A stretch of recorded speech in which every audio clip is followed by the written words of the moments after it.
all the moms in the world, let's chat it up. We're talking competitions, uniforms, and all of the above. It's the Cheer Mom, yes, the Cheer Mom podcast. Cheer Mom, yes, the Cheer Mom podcast. Cheer Moms, your podcast is on. I have a little bit of a gripe today. I cannot find my jean jacket. I've looked everywhere. I cannot find it. I have to wonder if I lost it, or odds are it's in like a random suitcase somewhere that I didn't unpack. It's either there or in some hotel room in some city. It wasn't an expensive jean jacket, but it was the jean jacket. The moms, especially like the suburban moms, the basic girls like me, you guys know what I'm talking about. When you find the jean jacket, it goes with everything. It's comfortable. It doesn't feel too heavy.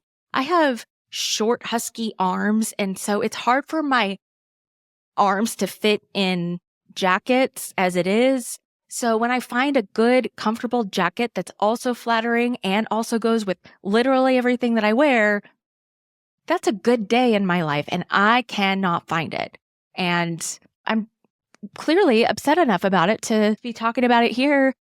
We're in part 3 of the How Did We Get Here series and talking about Varsity and really unpacking or peeling back the layers of Varsity Spirit and Varsity Brands as it relates to us as cheer parents.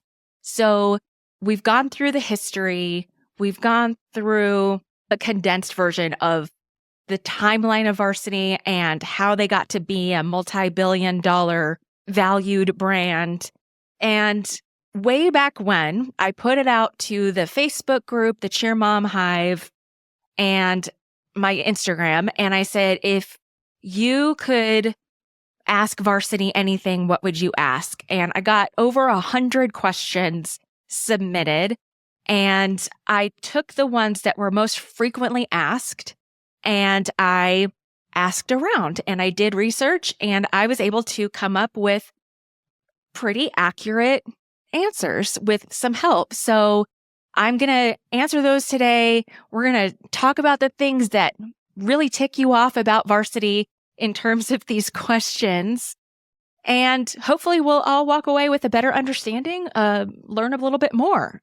If you have not listened to parts 1 and 2, I highly encourage you to go back because you will hear some of the answers in those podcasts on a more drilled down, detailed level. So go back and listen to those. Again, I am not a teacher. I never wanted to be a teacher, but I'm going to say it again that kids, if you need a report to write on something, have your mom email me, because if you love cheer, I can give you a topic to write about. Whether you are 10 or in your first semester or last semester of college, there is a plethora of content to write about that will be interesting, that will get your teachers or your professors' attention. Just give me a ring, send me an email, and I can help you with some of this, because now I'm an expert. I have a PhD in Varsity. Well, I won't go that far. I have a PhD in cheer trivia now after all of this research. So I'm going to answer your questions. Here we go. Do you want to get that high pony looking slick and clean every time? Well, whether it's competition hair, getting that super clean look for your choreography, or even just that cute, trendy low bun for going out with friends, Slick Hair Company is your answer.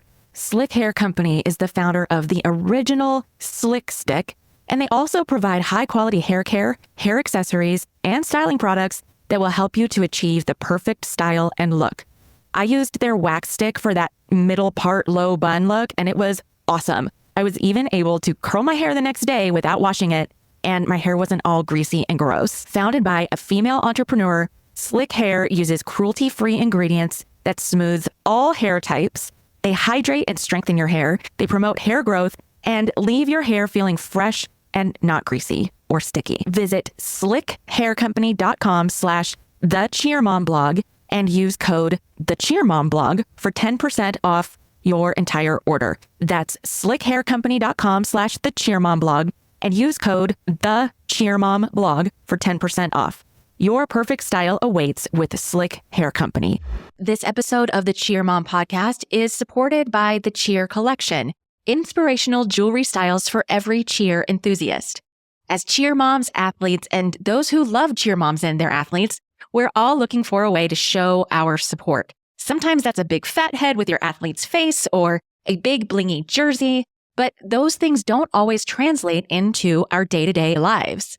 The Cheer Collection provides quality, classic jewelry pieces, expertly engraved with subtle quotes like 2 minutes and 30 seconds, hit 0, and 1, 3, 5, 7. A necklace, bracelet, or ring from the Cheer Collection can be worn at school, work, or anywhere you need or want a touch of class and a little encouragement or reminder of the sport or the athlete that you love so much. And for those who have been asking, brand ambassador applications are now open. Big things are coming to the ambassador community, including opportunity for leadership development, to have input on new pieces of jewelry, and of course, to build community and make new friends. Visit thecheercollection.com. That's thecheercollection.com for details. And just for listeners of this podcast, if you enter code POD15, that's POD 15, you'll get 15% off of your purchase. Open mind, open hearts, learn something new. We're going to try to learn something new before we point fingers and place blame, right? Can we all agree to that? I want to hear, if you're with people in the car, you're with people listening to this, just say yes out loud. Yes, I agree. If you're running or walking or at the grocery store or in a public place, maybe don't say yes because people might think that you're talking to yourself. Unlike me, where I laugh out loud at podcasts in my ear anywhere I am. And because of my long hair, people can't see that I have AirPods in. And so I just look like a maniac, like even to my family around my house. I'll be like, oh, yes, that's great. Or I'll laugh and my family's like, what happened to you? Are you having a stroke? No, I'm just listening to a podcast. Okay, let's clear something up right off the top. When Varsity was, or when Bain Capital rather, was positioning Varsity to, at the time, we thought either going to go public or sell. Spoiler alert, they sold Varsity to KKR, another private equity firm. When they were positioning all of that, there was an article that came out that Varsity was valued at approximately $6 billion. And I don't remember where I talked about it. It might have been Instagram stories. Just because a company is valued at something doesn't mean that that's actually the income that they're bringing in. That's not their revenue. $6 billion is not their revenue. A valuation is revenue times cash flow times X amount of years. And there are industry standards for that. So we're valued at this because of the current revenue and the potential sales revenue. So a successful business will always be innovating and adding things. And we learned in the last episode that Varsity has added brands. It has added different types of competitions. It has added, probably most relatably right now, the makeup line. And they just launched the makeup line. And so they are projecting revenue trends based on the things that have just launched or that we don't even know about that they're planning to launch. And then remember that Varsity Brands is not just Varsity Spirit. It's not just Varsity All-Star. It's very easy, but there's not a nice way to say this, ignorant. It's easy, but ignorant to see that $6 billion valuation and think that Varsity is making $6 billion because of all the cheer parents paying their spectator fees or competition registration. That's not really how it works. Remember, Varsity Brands is made up of Varsity Spirit, BSN Sports, Varsity Fashion. It has a yearbook division. There's the dance part of it. They have Varsity Performing Arts. They sell band uniforms. They sell equipment, just like sports equipment and things like that. So all of like Varsity TV, there's subscription revenue, and not even all of that adds up to $6 billion. That's just a valuation. All Star is a very small portion. And don't forget about high school. Like, I think that Varsity probably makes more money from high school cheer than it does All Star. That's just a guess, but that was their original business concept and plan to begin with, is colleges and high schools. So there are lots of things that bring in money on behalf of Varsity that are more than just our spectator fees. Even though it feels like we've paid billions of dollars, I know. I hear you, parents. So the truth of the matter is, and according to an article posted on Reuters.com, Varsity Brands generates more than $400 million in 12-month earnings before interest, taxes, depreciation, and amortization, or EBITDA. See, you guys learned something new. EBITDA. That means your earnings before all of the kind of expenses that were related to everyday things that you know that you're going to have. That comes from a source at Varsity to Reuters asking not to be identified because the matter is confidential. But we can guess around $400 million. Again, that is not just from All-Star Cheer. That's not just from All-Star plus high school cheer. That's not All-Star plus high school plus college cheer. That doesn't add up to $400 million. It's all of Varsity Brands. So I made a joke when this first came out that like Varsity is valued at $6 billion, but they can't get us the schedule within 3 days of a competition. Like, that's a joke. Yes, it is a big multi-million dollar company, but let's all get it clear that All-Star is not worth $6 billion. And actually, KKR bought it for, I believe it's a reported $4.75 billion. So that higher valuation, it's just like an asking price when you sell a house. Like, maybe they'll offer asking price, but you leave some room in there for negotiation. In this case, $1.25 billion worth of negotiation. So now to your most asked questions. The first one, you guys were hot on this one. Why does Varsity run out of finalist pins, champion jackets, and medals so quickly?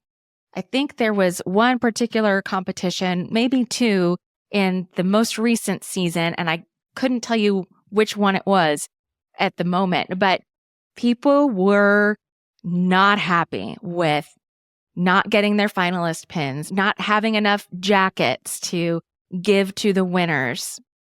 So these things are ordered months before the event even happens. Event planners, they have to guess how many teams will be in attendance before registration even closes, and there's no way to perfectly estimate those numbers. It would not be smart business sense to assume that you're going to have this many divisions because that's how many you had last year and buy that many, because you can't use those specific jackets or medals again, and that money is down the drain, out the door. So they might know how many teams are going to go through to finals, but they don't know if they're going to have to split divisions. They also don't know how many ties they're going to have. So if you have a tie for first place, then what do you do? Another reason why some of these pins and medals disappear, well, they don't disappear, but they run out more quickly, is there have been, if you paid attention to the schedule, there have been more novice teams than ever enrolling in these competitions and then getting a superior rating. So it skews their projections on how much they need to order for a certain event. And let me just let you guys in on a little secret, maybe even the elephant in the room. These gifts are ordered and made overseas. like getting some of these things in the US is not impossible, but there are a lot of obstacles to ordering these things domestically. So it takes 4 to 6 weeks minimum for some of these things to be mass produced or to be made, and it happens overseas. So maybe they are 2 or 3 weeks out from a competition and they've had an influx of registrations. There's not enough time to turn around and get some of those jackets and medals in time for the competition. Maybe they do order them, but even then, they're not going to get them in time for your kid to get a medal. There's also an idea that maybe either coaches or parents are taking or buying more than they actually need. And come on, team reps, coaches, we all know that sometimes you grab the extra hit 0 button or you grab the extra finalist pin to put on your toddler who has the matching uniform, or you grab one for yourself, or you grab one for the junior coach that kind of helped, but it's not included in your team numbers. So there is an element of that too. That's why they give, like, for the big competitions like Cheer Sport and Jam Fest, you get an athlete gift. They give you a ticket, and however many tickets you have, that's how many gifts you get back. That's not always the case with the finalist pins and the buttons and even the t-shirts that you can buy in the shop. Their best guess is what they order. And then, I mean, I could walk up and buy a finalist t-shirt if I wanted to, and then they run out for the actual finalists. So yeah, it's disappointing when you don't have that marker of, I was a finalist, I won, I want my medal, I want my jacket, man, especially at those big competitions like NCAA, JamFest, Cheer Sport, ACA. The jackets are so cool. And it's so cool when the athletes' award ceremony is early in the day, and so they can put their jacket on and wear it around the competition and everyone's congratulating them. Like, it's exciting for me to see that. So I get it. It's so frustrating if they can't get their jacket right away. And unfortunately, that's just the luck of the draw for everybody. Now, if I had the opportunity to talk to the team of people or the department that does this ordering or that is responsible for the back end of it, I would say, hey guys, like, can we do kind of an evaluation maybe a week or two before the event and have those things ordered so that it won't be 2 or 3 months after that these kids get their packages or get their jackets. I mean, I've gone to a big event and even just tried to buy a hoodie and they were sold out, and they're like, well, you can pay us now and then we'll ship it out in 4 to 6 weeks. Well, we all know that 4 to 6 weeks can turn into 8 to 12 weeks. And again, while there needs to be time allowed for production, I've been part of teams like this before, and the follow-up and mailing those things out kind of gets pushed to the bottom of the to-do list. So I would encourage teams at Varsity to maybe at least send an email update like, hey, your shirt is in production, it's on its way. And then as soon as they get them in, have those shipping labels ready. But it's above my pay grade. Like, no one's asking me. I guess I should say no one's asking me, and that's okay. Next question. Why can't Varsity make Disney tickets optional for events at ESPN?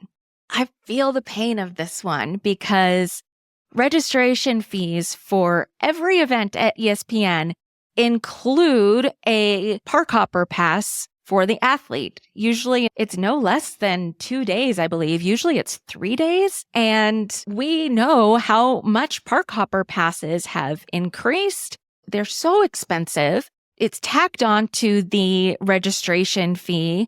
And then the kids might not even be able to use it. Like, crossovers surely don't get to use it if they're only there during the days that they're competing. Then if your kid is younger, you have to buy a park hopper pass to go with them. So it really adds up, and it is frustrating, and it is I'll call it a necessary evil. I hear parents complaining to me directly on a regular basis and have for the last 12 or 13 years. Like, why do we have to buy these park hopper passes? And it makes business and negotiation sense. So Varsity and Disney are partners. I'm so curious as to whose idea it was to partner with Disney and ESPN, because that was a smart move. And it's another one of those, you scratch our back, we'll scratch your back. When you're looking and dealing with big businesses like this, everybody needs to benefit. And Disney, I can tell you, they don't play softball. Like, they play hard ball when it comes to business negotiations. So I'm not going to let us completely blame Varsity for this necessary evil and for having park hopper passes added to the registration fee, because they're in a years-long contract with ESPN. And one of the reasons that Disney puts up with all of us basically during the months of April and May is because it brings in new visitors and brings in revenue to them. And so if I were a business approaching Disney, like, they can charge me a fee to close down the park and have my party. They can charge me a fee to host my sporting event at their ESPN Wide World of Sports. But then I could come in and say, okay, how about you discount that fee, or maybe don't charge me the fee at all, although I think that that's probably not a realistic thing that's happening.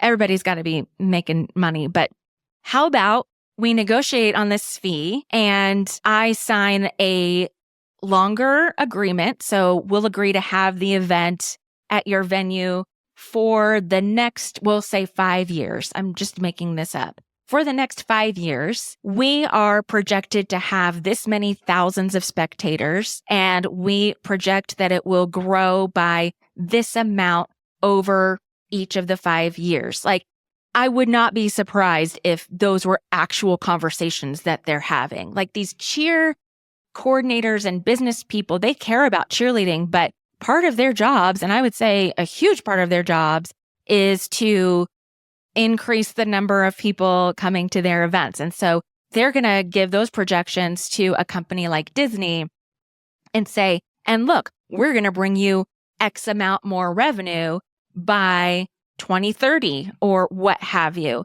So there is an element there of business negotiation, and that could be something that is required by Disney, that if we're going to let you take over our entire venue like this, it's going to cost you this much, and you need to bring us a minimum number of park hopper passes. A way that I wish that they would negotiate that is kind of like how I've done with events when I book at restaurants. A lot of times, if you want to have a private party at a restaurant, there's a small rental fee, but then a minimum F&B, which is food and beverage. So we're going to charge you $1,000 to rent the room, and then you need to have a $5,000 food and beverage minimum. And that includes food, dessert, the bar. It includes anything that people are eating or drinking. So I would love to see something like that, where Varsity guarantees that X number of people will buy park hopper passes, and then if they don't, then Varsity has to make that up. I think that would maybe motivate them to offer some more aggressive pricing.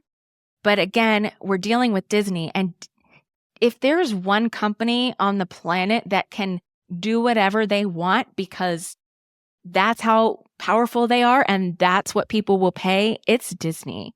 And I am a huge Disney fan. I'm wearing my Please Stand Clear of the Doors shirt. So I'm a huge, huge Disney fan. And even I know that, like, Bob Iger don't mess around. That brilliant man knows what he is doing. And he hires people that really go in there and negotiate. And unfortunately, this is something that gets passed on to us. I do wish that Varsity would absorb a little bit more on our behalf because it does get expensive. And I wonder if they will. This is just my conjecture, my opinion. No one has talked to me about this. But given that there are other events like All-Star Worlds in Orlando at the end of the season who are not requiring their participants to buy park passes at their venues, I have to wonder if the Disney Park Hopper Pass might be reevaluated in the near future. I have no idea, but it's a possibility. And let's not forget that Disney built a whole venue geared specifically for cheerleading at ESPN Wide World of Sports. I literally watched it being built, and they have been able to find uses for it. But I think initially that might have been a point of leverage that they had against Varsity. Like, look what we're doing for you. What are you going to do for us? And it's more complicated than just park passes, but they truly are partners. And when you have a partner, it's more than just a transactional relationship. So there's got to be give and take, and it has to be win-win for both.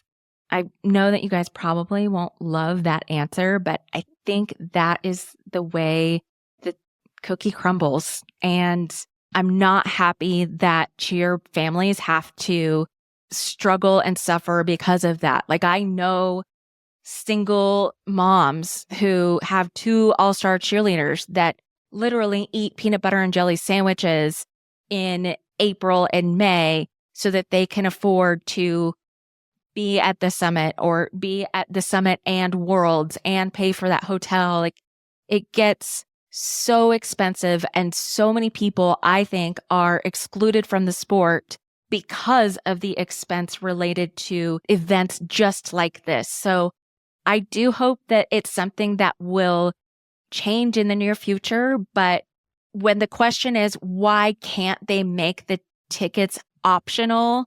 I think that some of the things I just talked about are the reason why. And it's not lost on me that according to DJ at Cheer Updates, cheer is the most expensive sport that's held at ESPN Wide World of Sports. Like, volleyball doesn't pay those admission fees. Softball doesn't pay those admission fees. Lacrosse, like, all of these sports are not paying what cheer is paying. And I wonder what the negotiations are around that.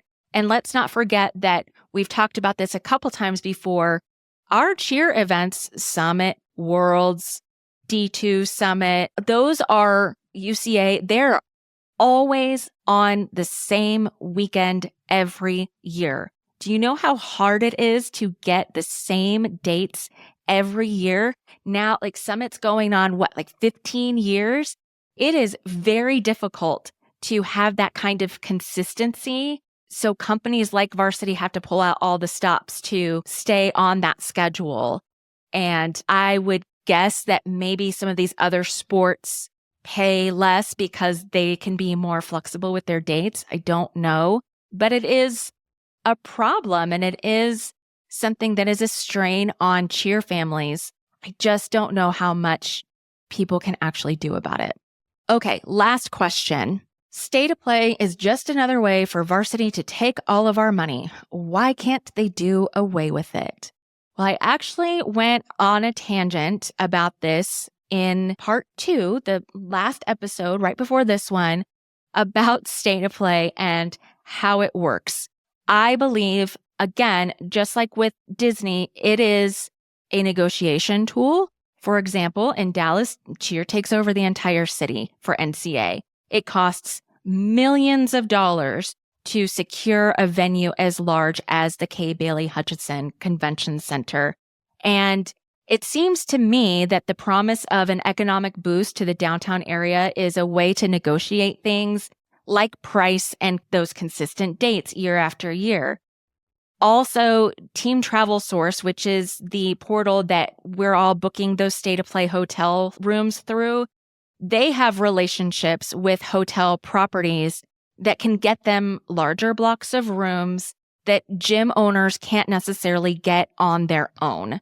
So there is buying power there that will save more rooms at the same hotels together, because the hotels, like the way that the hotel and hospitality industry works is it's not cut and dry with you have 500 rooms and you book rooms. There are all kinds of strategies and projections and holds and not holds. And sometimes they overbook the hotel because they know they'll have no shows.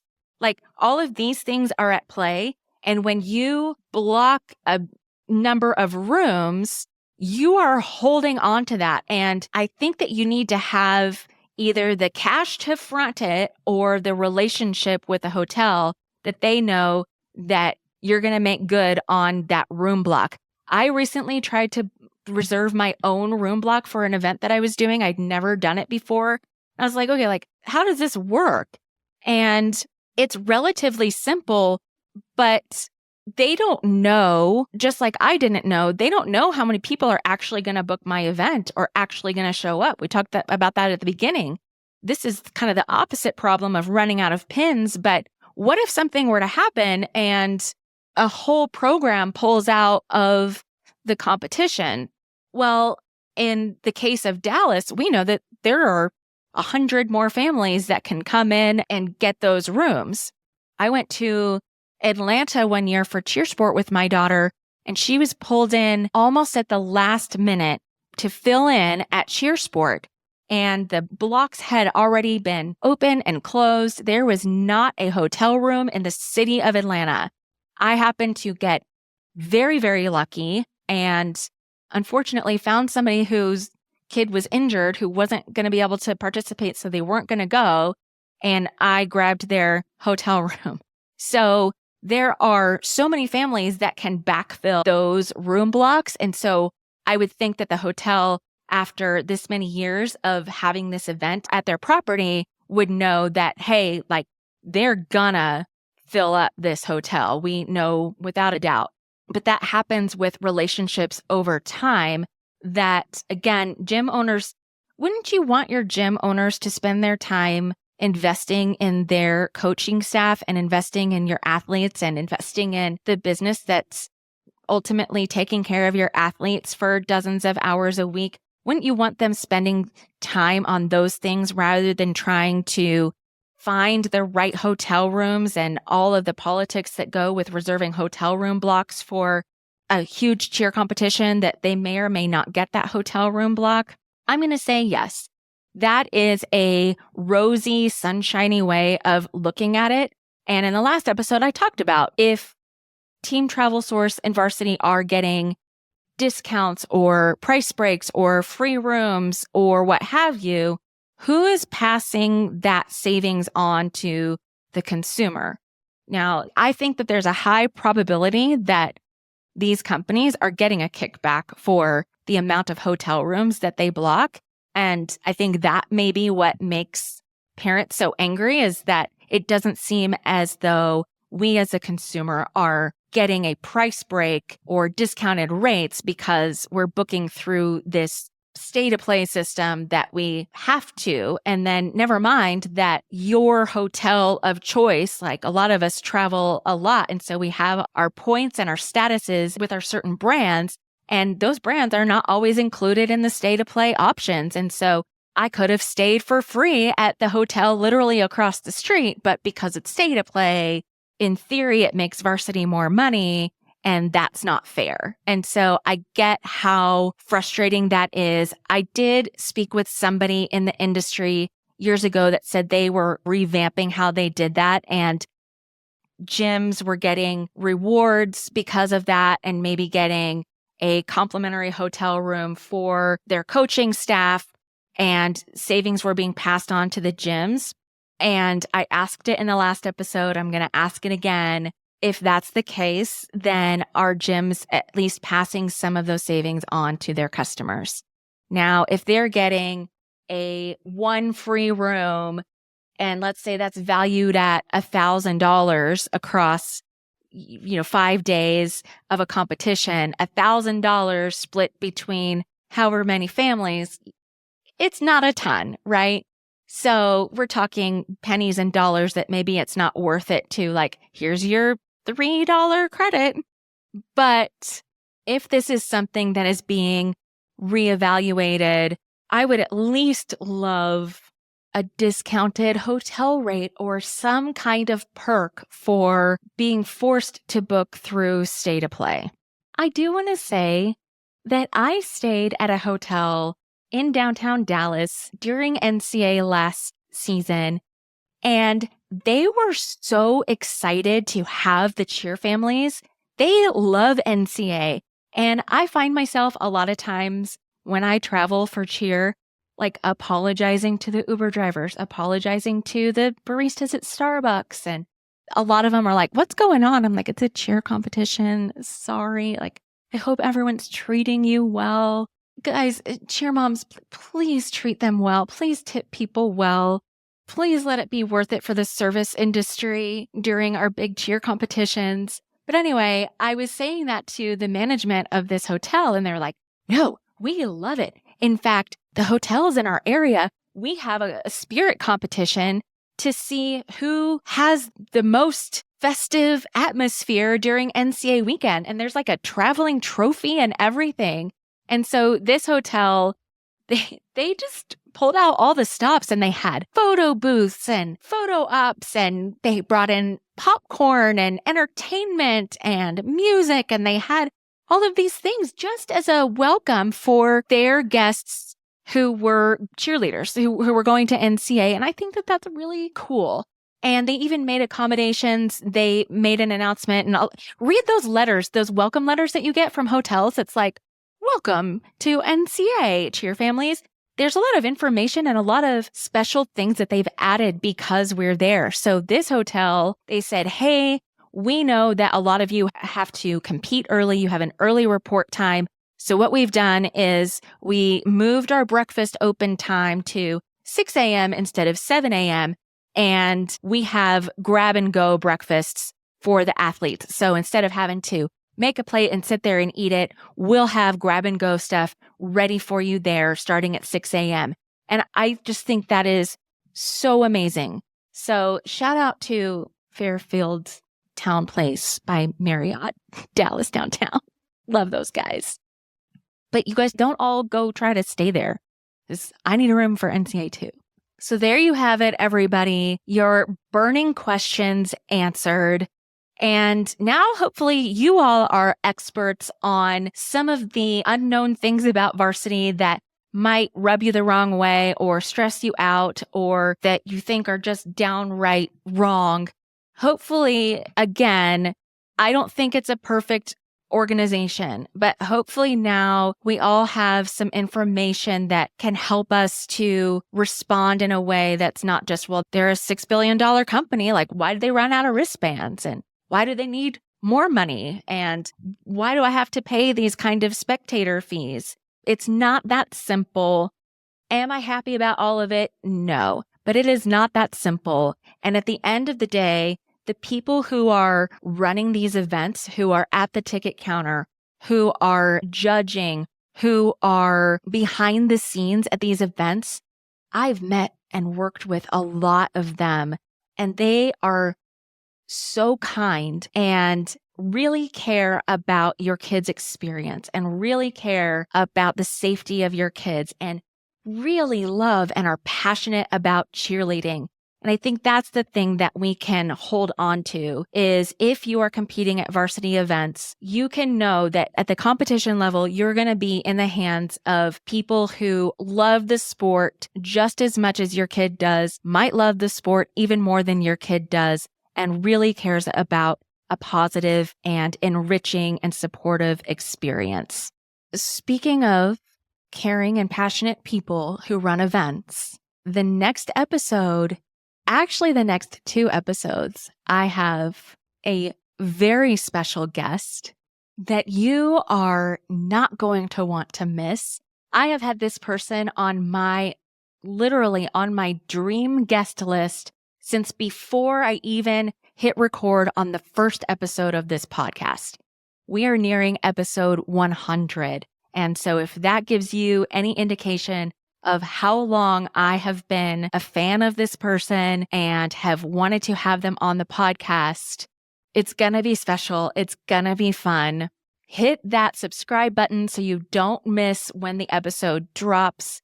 Share the podcast with a friend. And if you want to be a part of an episode or have your questions answered on an episode of the podcast, join the Facebook group. I'll link it in the show notes. We are at the Cheer Mom Hive. Of course, you can always hit me up in Instagram DMs or email me hi@thecheermomblog.com. I always love hearing your questions, hearing what you're stressed about, hearing what you're concerned about, and then finding the answers or finding the people who can give us resources. So send those in. And until my very special guest on the next episode of the show, remember, it's all just cheerleading.